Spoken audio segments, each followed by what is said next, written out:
in this particular election. These buildings bring a sense of togetherness to American neighborhoods. And in the 2020 elections, local grassroots organizations have joined forces with what many see as pillars of the community, places of worship. This is the last push before Election Day tomorrow. I'm riding with NACA, Neighborhood Assistance Corporation of America, a non-partisan organization that works with local communities. They are visiting churches in Harris County, the most populous in the state of Texas. What do you want to achieve? What do you want to see? Why are you doing this? NACA has provided access. We have over 150 vans rolling to the polls and taking them free of charge.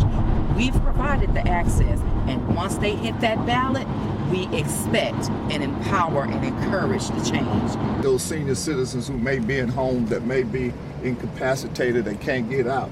But this is the time for us to step up for them because they stepped up for us. We don't want transportation to be a limitation.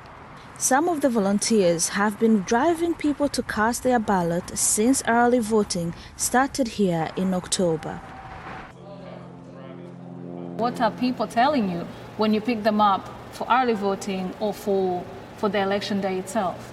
I actually had someone tell me that when we drove on the very first day that she had not voted in years. This was her first time voting in a very long time. And I had a lot of elderly get on and say, you know, I didn't want to do it because I didn't think it was safe. Listen, those vans were clean. Do you hear me? They were safe, they were clean. We had masks and sanitizer and things to give them. Harris County ended early voting with a record 1.4 million ballots cast, but the road hasn't been easy for residents. The county set up one ballot drop-off location for its almost 5 million population.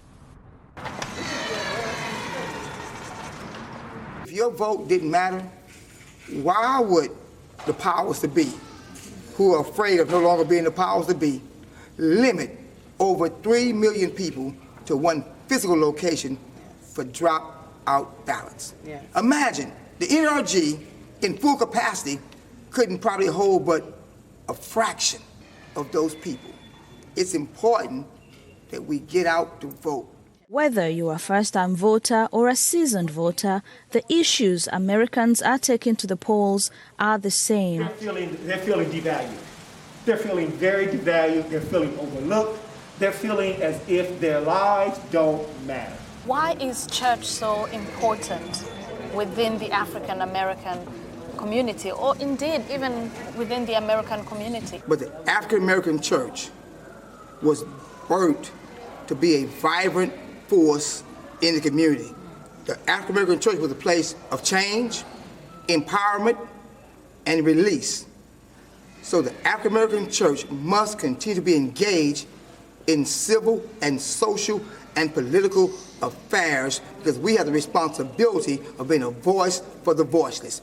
Church cannot sit dormant during this voting season, but the church got to knock on some doors, kick on some doors, and open up our mouth and let this world know we cannot sit silent. Despite operating at 25% capacity due to COVID-19 restrictions, the churches still play a vital role for these communities. Victoria Wanhunda, BBC News, Houston, Texas.